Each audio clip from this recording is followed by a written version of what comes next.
Well, this is No Sex, Please. I'm religious.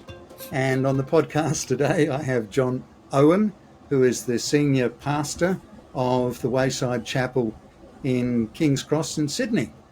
Am I correct in everything I've said so far? Yep, that sounds about right. Just as we start this interview, a lot of the people, this podcast was set up initially to talk about sex shame, and particularly the role that the church and religion of all kinds has played in that. I don't go to church anywhere these days, but also for the listeners to know that there are some really good places where love triumphs over hate, and I noticed that in one of your hashtags on your LinkedIn today. So thank you very much for making time for us, Jon. You started in that role in 2018. I did, yeah. Took over being the pastor and CEO in July of 2018 after having joined Wayside Chapel in November 2016. And that was after roughly 20 years of working and being a part of the intentional monastic community known as Urban Neighbours of Hope prior to that. I am familiar with Urban Neighbours of Hope. I led another part of my life. I led an evangelical mission organisation for about 8 years, and I think I was around when Urban Neighbourhood of Hope was sort of, starting off in those days, and it was so radical. The approach was so radical, and I thought that was wonderful too. So you've had quite a career. Yeah, I'm not sure I'd describe it as a career. I've certainly had quite a different path. I think it was what was it? That book, the Road Less Travelled, and Oh, yes. certainly it's been the one that I've headed down. He obviously took inspiration from the Robert Frost poem about there were two paths in the road, and I took the road less travelled, and it's made all the difference. So very grateful that I made perhaps a fundamental error early on in my life, and I've just continued to double down on the sunk cost fallacy. And it's if there's anything in my life that I've learned is if you're going to make mistakes, make big ones, because they're the most fun. Right? Wonderful. I love it.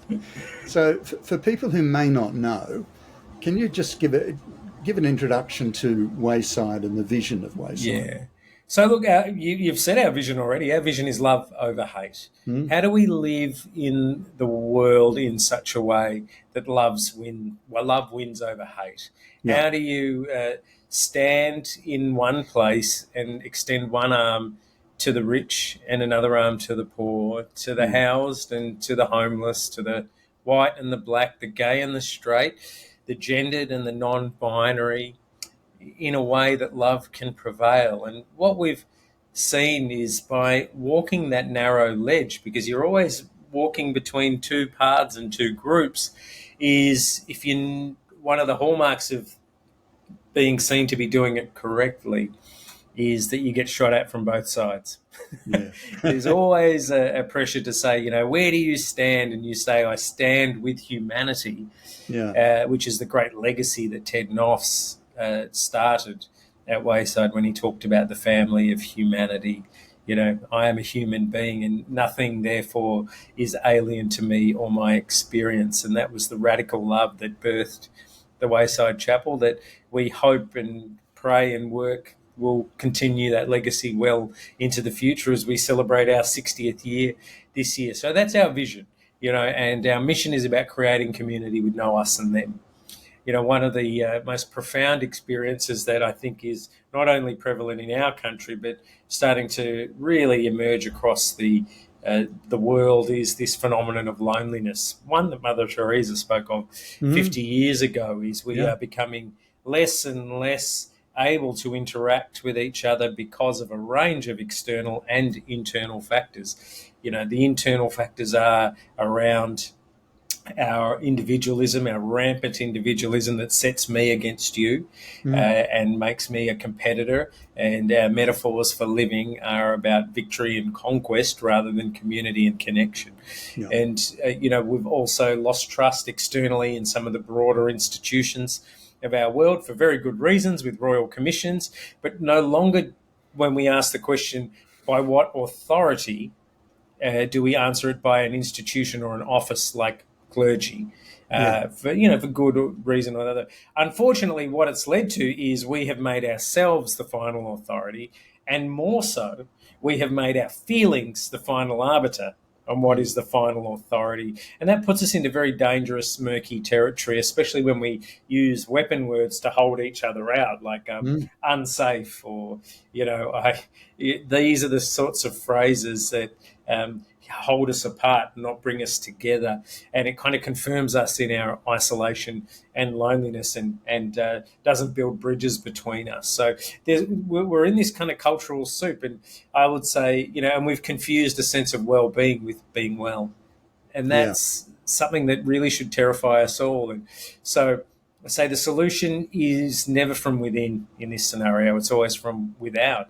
It is the invitation to love. Well, another thing we say at Wayside is love is everywhere, and everywhere in need of me in this place. And we can see that when that call to love is issued from an external voice and it is heard within us, then our response can drag us out of the iron cage of isolation and loneliness to realize it is not about doing that which makes me feel safe or comfortable, but radical love is asking the question, not why me, but who am I to be in this relationship, in this context at this time. It's amazing stuff.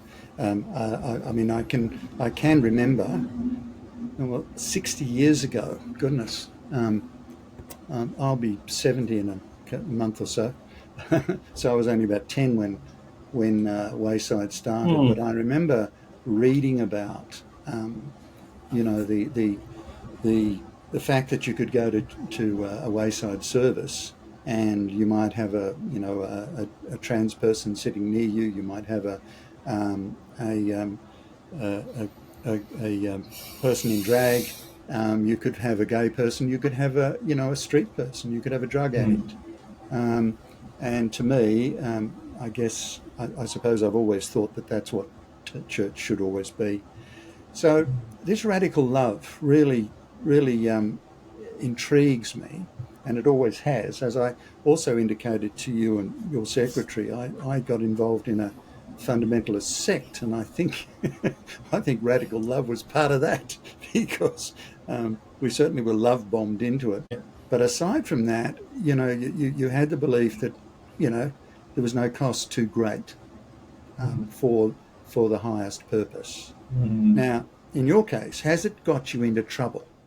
Because urban neighbourhoods of hope were, that's radical love. That's living with the poor in all kinds of situations. I think I've been very fortunate in that at every step of the journey, the call to love has been issued as a whisper rather than a shout in my life. And I don't want to ever give the impression that every decision I've made has been the right one or a healthy one. I'm surprised. I'm absolutely surprised. Yes, let me dispel that illusion or myth from anyone. I just have to go home and watch my adult children roll their eyes every time I even dare to open my mouth. But in their 20s now, I think they've just moved past the era where they feel very grateful because I've managed to survive when they're pretty sure I'm just a mouth breather. And, I think they've recently someone said, oh, that didn't sound so stupid, Dad. You might know a thing or two, which is great. So, but no. And look, the radical decision then and the radical decision now, 20, 30 years on, is different, right? And the radical decision then was to say in the late 80s, early 90s, when everything about life was focused on you and your own personal advancement and your self-accumulation project, is to go on the path of kenosis. if I'm getting too theological, I can drop that language, is to empty ourselves, is to realize that the only way you'll find yourself is to lose yourself in a bigger story, in a bigger picture. And so, going and moving and living in an order where you take on the lifestyle commitments of poverty, service, and obedience, and open your home in hospitality to those in your community who at the time were men coming off dependence upon heroin, to cope with the life and the trauma they'd dealt with, through to the women in our little team were taking in women who are leaving or trying to run away from family and domestic violence, and everything that was in between there, and to build community in that place. That was a very radical choice. And my call to join Wayside has been another radical call, but a very different one. It's to say, in a day and age where everyone says pick a side and pick a weapon, is to say, no, I will walk in the middle path. The narrow ledge between individualism and collectivism, and you and me and left and right, because the way, and I think it was accelerated through lockdown, which was our ability to weaponize our words and to eviscerate people and then cancel them out of our lives, has only gotten worse and worse. And I can't help but think that in the country that we're in, if we had more guns available to us, we would see a lot more destruction that's currently going on right now. And so that's why we're seeing, in a country like America, 600 plus mass shootings a year. The news have to decide which ones to report on or not. And so, but I feel like that's where the world's heading. So both calls have been very different, but I think at the same heart radical. I also think, very much I look back now, very fundamentalist as well. The first call was issued at a time where I saw the world as I needed to see it in my early 20s, I was definitely very fundamentalist. I saw the world as I needed to see it back then, and it was very black and white. The choices were very stark, and I needed to choose which way I was to lead my life, and in service of whom, in service of myself or in service of a higher purpose. Yes, and God, as I would call it. And it was a very fundamentalist beginning, but I think that's the as a spiritual teacher, Father Richard Raw says, that's the journey of the first half of life, the journey of John the Baptist, the wild man that goes out into the wilderness, and then you get to that midlife point, or the second half of life, and the journey.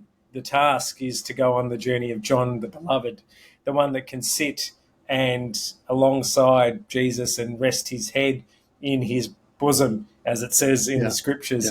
I definitely took the wild man journey, and I feel like I'm hitting the midpoint now, and probably a little bit past the midpoint, and beginning to go on the path of John the Beloved.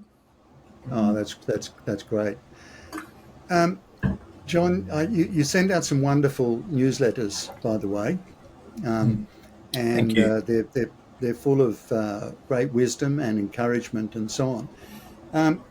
With the refugees that we're dealing with, and I know you've been involved with refugees at various times, and probably a fair bit even at Wayside.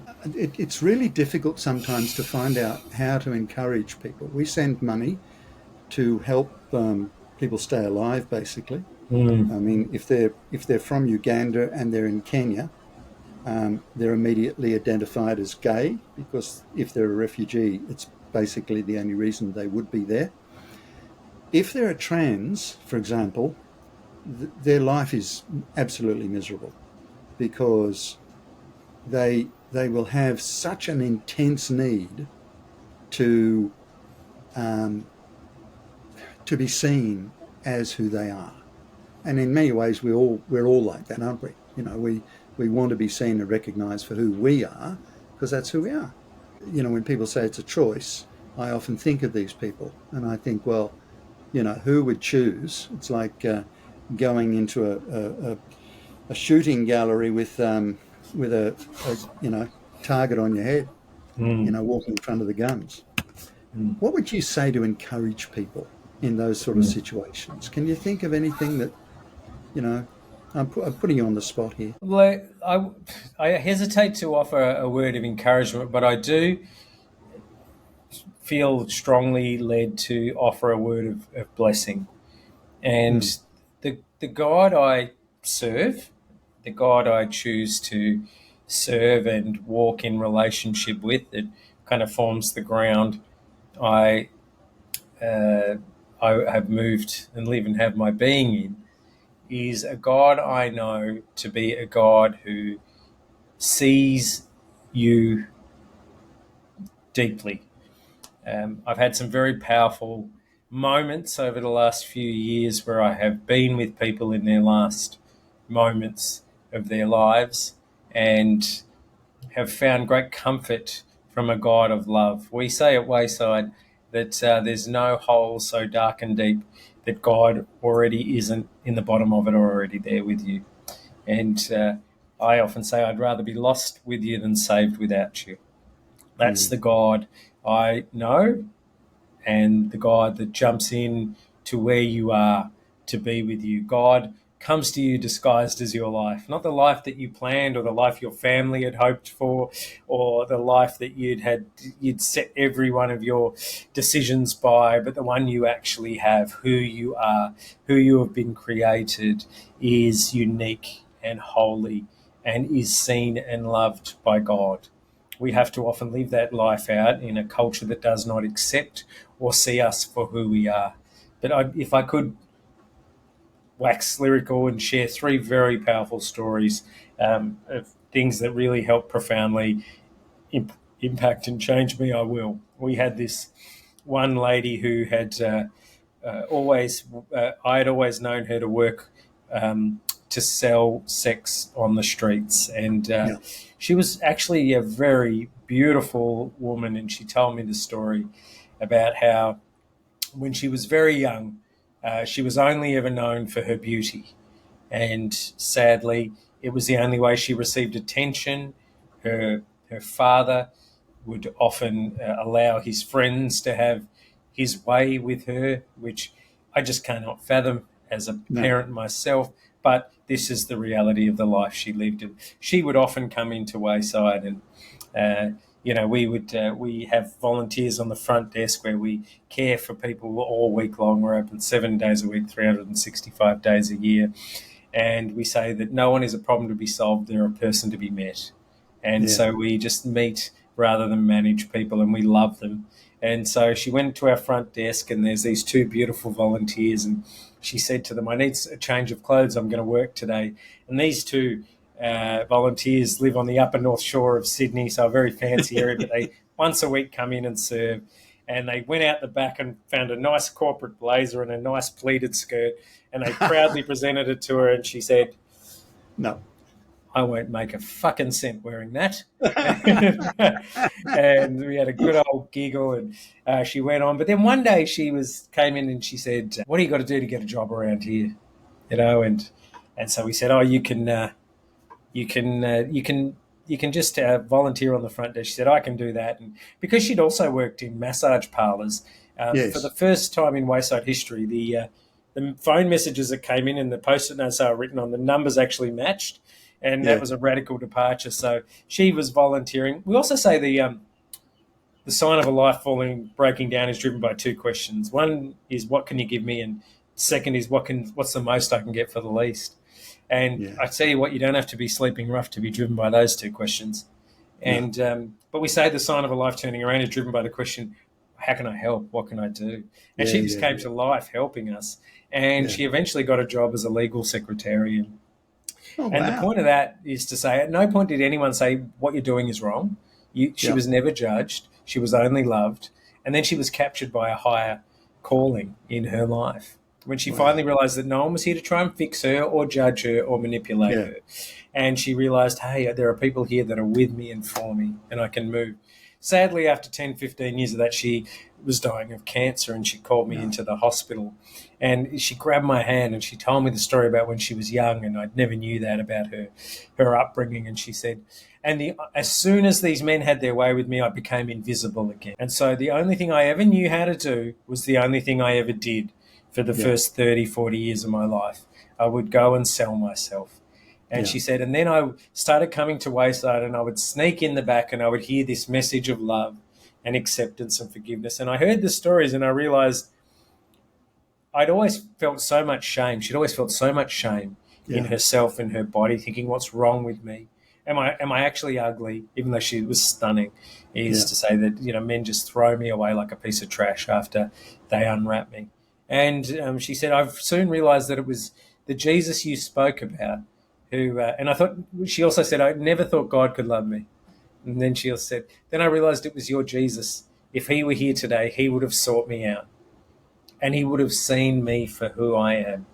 And so I'm ready to let go and to collapse into his arms. And would you pray a prayer? I have no doubt of where I am going. And I thought that is a beautiful picture of the God of love that stoops down.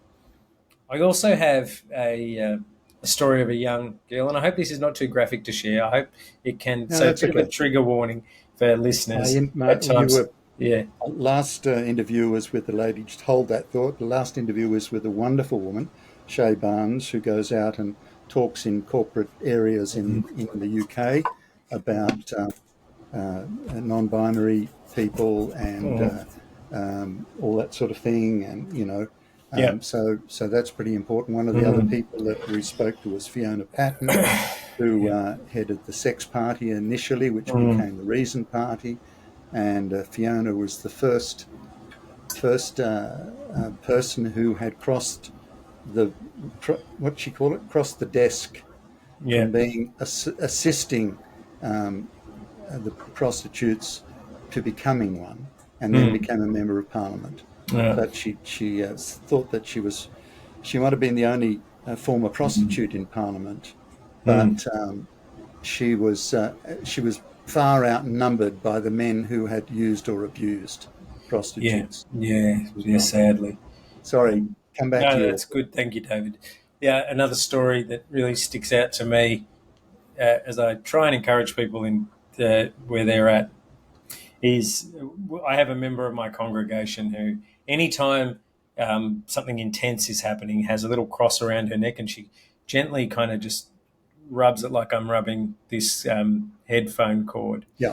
And I asked her, why do you do that when it gets, I notice every time there's some, challenging moment in our time together, you always just reach for your cross instinctively. And she said, I didn't realize I was doing that, but I know exactly why I'm doing that. She said, when I was a little girl and my dad would come into my bed and abuse me, I used to grab and hold on tightly to my crucifix because I knew that was in the midst of all my pain, I knew that was Jesus holding my hand. Oh, okay. In that. When people ask where God is in that moment, God is weeping, holding the hand of that little girl. God is seeking out that woman as she is on the streets. And so as many who are listening to this podcast and this broadcast may be feeling that they were created somehow different, it is a different that God loves and blesses. And for many who have fallen into ways of living or coping that maybe emerge from shame, is to say that God does not shame you. God loves you deeply and dearly in those moments of your life, all of your life. So that's all I would say to hopefully encourage people.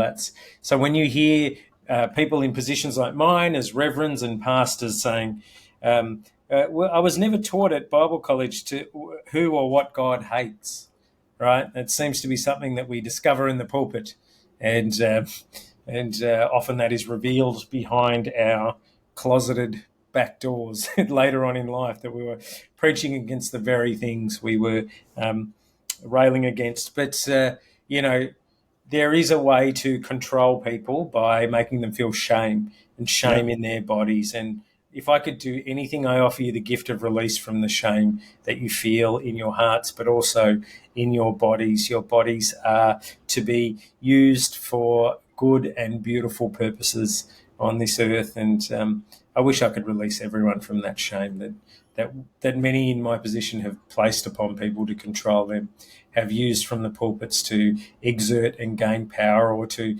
discover information. I grew up going to a church, and every time I went to a rally, the Holy Spirit must have been pretty damn unimaginative, because the preacher would always say, I can sense that there are three sins going on: smoking, drinking, and wanking. And you're just like, yeah, you've covered 99% of us there, right? Give us a break. Never did the Holy Spirit call out greed or envy, or the endless and dangerous pursuit of power. No, it was everything that happened to our bodies or within our bodies. And as a young, growing, developing person, that impacted on so many connections and relationships there. And we started life with a sense of mistrust of ourselves rather than a radical trust in what God was doing in and through us. So bless you, my apologies. Well, I'm not laughing at your apology at all. When you think of all the horrors that have happened, unfortunately, in the name of a God, in the name of love, which is always a perverted love, isn't it? I just want to ask you probably one last thing. I'm going to say to you, the next time I come to Sydney, which I do every now and then, I'm going to make time to come in and come to Wayside. It's about time I went there after 60 years. And well, please join us. We're there every Sunday at 11 o'clock. It's a very humane time. And we say we're not much like a church, which might suit you if you're not much like a Christian. Well, that sounds wonderful. Now, actually, I have another project which I'm about to launch, and I'm interested to know your thoughts on this.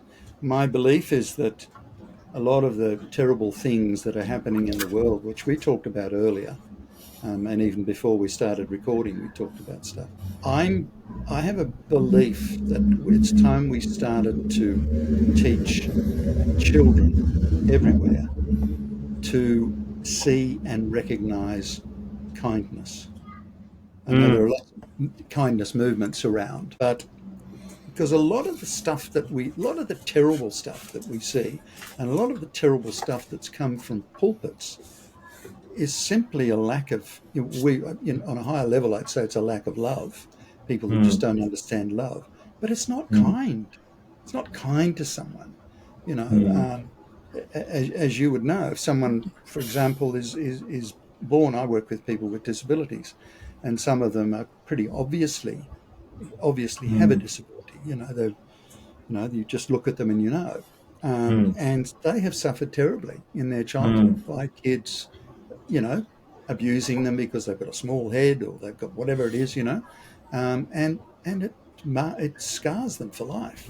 Can we teach kindness? Can we change the world with kindness and love? I think if we were to be serious about that, David, is we would do something about it really quickly. We can teach a kindness curriculum. We can teach young people about the impact of that kindness can have. We know that it's in any well-being program, we see the act of being kind is something that benefits both parties, the giver and the recipient. Why we can't begin to invest. We were taught lots of stuff at school, but probably nothing that really matters ultimately. How to have friendships, how to have relationships, how to stand up for others when things aren't going well, how to stand up for ourselves. These are the important life skills that will only see us in good stead for not only our families and our communities and workplaces, but also to help build a better, more resilient world. And we have the resources. There is a kindness curriculum that some schools are trialing out there, and also a happiness curriculum. And these are not saccharine things to move us away from the more hard sciences of the world, but they will enhance our ability to be able to build a better world together when they're combined. perhaps with a bit more kindness, people may not be so easily led to elect people like, shall we say, Donald, whatever his name is, Well, or he is probably one of the best people in the world in his ability to come across as a bully and yeah, eviscerate people, and people absolutely, love him for it and adulate him for it, and they yeah, say, "Oh, he really speaks his mind." And let me remind you, the last politician in Australia, we used to say she really speaks her mind. mm, So if you're ever tempted to jump into his camp, you got to jump into her camp, yeah, and you know, yeah, let's just be wary about someone who can speak their mind, yeah, absolutely, which is just purely dog whistling and appealing to our baser instincts, which is what politicians should not be doing. They should be calling us to our highest aspirations and potential, and I think we've gone from you know a we're going to put a man on the moon and ask not what your country can do, kind of rhetoric, down to she looks like a dog, kind of dialogue that yeah, we've seen two US presidents many decades apart, yeah. both used to victory. So yeah, that could be the role for us all in due course. um, let me finish by asking you the question that I try to ask everybody I interview, because the theme of the podcast is no sex, please. I'm religious, because for Mm. many many years religion has introduced sex shame in so many different areas. Mm. John, tell me, how did you first learn? You don't have to be graphic, but how did you first learn about sex? Did you get Uh, did you get a good talk from mum and dad? Did you mm. get good talks from school, or what? I'll have to go think back. I think I learned about sex the way I feel very, in strange ways, comfortable with Yeah, is sex, and I'll explain it in contrast to what I worry about now. Is I grew up in this heavily coded world of the Australian suburban playground. So you learn about sex from usually a someone who was a year or two older than you, yep, who would say something and you would have no idea what it meant. And there was no Google, there was no Wikipedia. yeah, yeah, yeah, You didn't see much in the TV or in the media around it. You just hear a little bit about this and first base and second base and all these weird phrases, and yeah, you'd, yeah, yeah, you'd say, I know what that is, and you'd go home with no idea and build this concept up, and it was slowly unveiled. yeah, yeah, And so I think it often got unveiled at the pace at which my psyche could cope.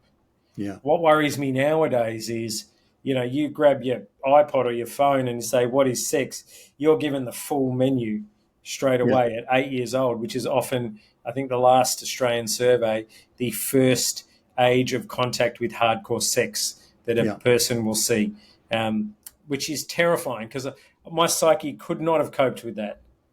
I was just barely grappling with what a kiss was and what's the difference between a tongue kiss and a normal peck, yeah, right? yeah, And so I really do worry, and that is borne out in the pressure that young boys and girls and people of all genders and or no gender at all feel they need to perform at that level yeah, immediately. I know choking and spitting is something that teenagers feel is normal.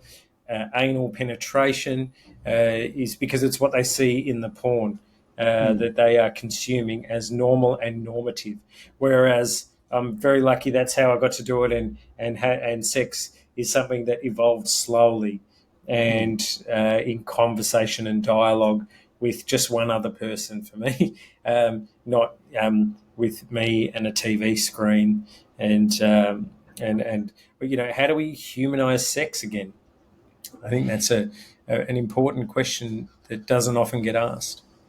I have a theory, and that is that if it's not talked about, if Mm. it's not discussed, it's disgusting. Mm. So, Mm. if we don't, if we can't, and I didn't give talk to my kids. I've got 4 kids, 2 girls and 2 boys. I certainly didn't get it from my parents. I think I found a book that my father had in his drawer. Maybe he'd put it in there so I would find it, but that was about all. And it was just not a subject to be talked about.